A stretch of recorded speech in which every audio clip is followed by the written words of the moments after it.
Welcome back. A new report out this morning reveals judges have ruled against ICE's detention tactics more than 16,000 times in the past year alone, as the Trump administration's aggressive immigration crackdown continues to swamp the courts. Joining us now is the author of that report, senior legal affairs reporter for Politico, Kyle Cheney. Kyle, we've got a lot of details to get to with you. Just overall, what's the key finding from your reporting on this?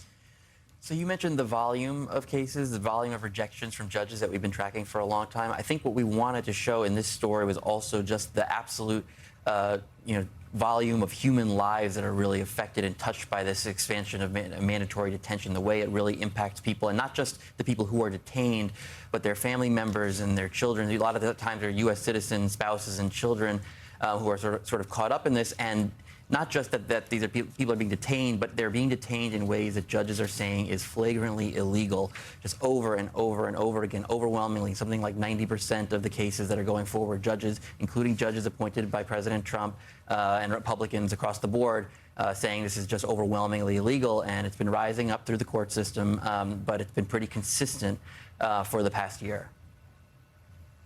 In the piece, you include interviews with immigration attorneys that you spoke with. Quote, families are scared, said one Oklahoma-based immigration lawyer. They need someone to yell at, and they're yelling at me. I cry a lot, she said. I sit there as a human doing what I can do. Everyone on the receiving end of ICE's amped-up detention philosophy, detainees themselves, their lawyers, and the judges who hear their cases, described the past year as both logistically and emotionally draining. Every case is existential for the people being detained, as well as their families and communities. That makes the work weightier for both attorneys and judges, and there are more cases than attorneys or judges were ever equipped to handle. Some people start shaking in my office when you talk about what they went through, said one Boston-based immigration attorney who has handled more than 150 habeas cases. The same stories about the food, how ice cold it was, the lights were on all hours of the day, how they're rattling the cell bars late at night, making noises, slamming doors. It's almost like everyone has PTSD. Now, the Justice Department has issued a response to Kyle's reporting, stating, quote, this administration remains fully determined to carry out the president's immigration priorities. Legal challenges from activist judges will not deter the Department of Justice from enforcing the law and restoring order to our immigration system. Jonathan Lemire, I'll let you take the next question to Kyle, but it doesn't feel like restoring order. It feels like there's a lot of chaos. And what Kyle's referring to in terms of these cases are people who actually made it to a judge. All the people waiting in detention, all the specific heartbreaking cases, and all the fear that is the result of these detentions and these deportations and these people being nabbed off the streets or from their homes. Yeah, the numbers are so vast, it's important to remember the human toll here. How these people are feeling, though themselves and who have been detained, and their loved ones too.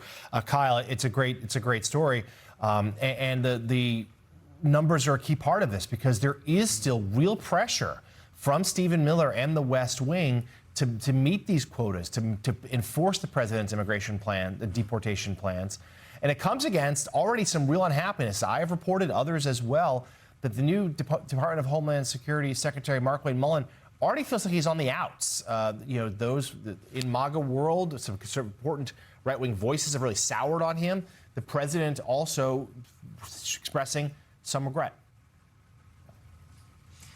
Yeah, and I mean, it's actually the timing of this story is sort of fortuitous, because these policy issues have come back into the forefront of this administration's policies, and so I think that frustration with Mark Wayne Mullen is to go further. It's to go even more draconian in some ways than what this policy we describe in the story gets at, and so it's the pressure he's under. The courts are saying one thing, but the base and his superiors are saying something else, and so I'm curious to see how he threads that needle. Kyle, there have been these thousands of rulings against what the administration is doing by judges across the country. What's happening to the people? the people who are bringing these cases, are they being released? Are they still in detention? Have they been deported anyway? What do you have a sense of the overall there? So what judges are often saying is they're either releasing people outright, and there's tens of thousands of these cases. Again, that sort of scratches the surface of the total number of people in detention, but it is people who are getting to court, or then they're either ordering them outright released or ordering them to at least get a bond hearing, a chance to say, look, I'm not a dangerous person. I attend my immigration proceedings. I'm not going to flee. I can live at home in my community while my case is playing out. And that was the norm for every administration for the last 30 years until now, that people who, unless they had some egregious, aggravating factor, could live in their communities while they were attending their immigration proceedings. So that's generally been the result in most of these cases. Kyle, I think often about the sort of bed of nails dynamic with this administration, where there are so many possible scandals that none specifically punctures the skin and draws blood. But the numbers, just to harp on that you report here, the fact that 16,000 times in the past year, judges have ruled against ICE's detention tactics. And the response from this administration is to say, these are activist judges. Can you give us a sense of, in terms of numeracy, if that's even remotely plausible? Like, what is the political sort of affiliation of 16,000 decisions against this administration? I mean, that was sort of the driving force behind this reporting, was that it's not plausible. I mean, and actually that 16,000 is a very conservative number. We are tracking as much as we can, but we know there are probably several thousand at least that aren't in this tally for various reasons. Whether it's, there's a lot of magistrate judges whose numbers we don't include here, and they've resolved thousands of cases as well, often against the administration, more often than not. And so this is really a lowballed number, as precise as we could get it. So yeah, the numbers are quite stark, and you don't get 16,000 rulings from, again, it's something about 469 judges, I think, of every presidential appointer since Ronald Reagan have said this policy is illegal. And 6 out of 8 appeals courts that have ruled have said the same thing, by the way. This is heading to SCOTUS, but the appeals courts are ruling against the administration pretty uniformly as well. The new report is available online right now. Senior legal affairs reporter for Politico, Kyle Cheney, thank you very much for coming on the show this morning. We appreciate it. Eugene Robinson, thank you as well. And still ahead on Morning Joe, we'll take a look at the other side of the AI data center debate with new reporting on a town in Utah that has welcomed the facility. Morning Joe is coming right back.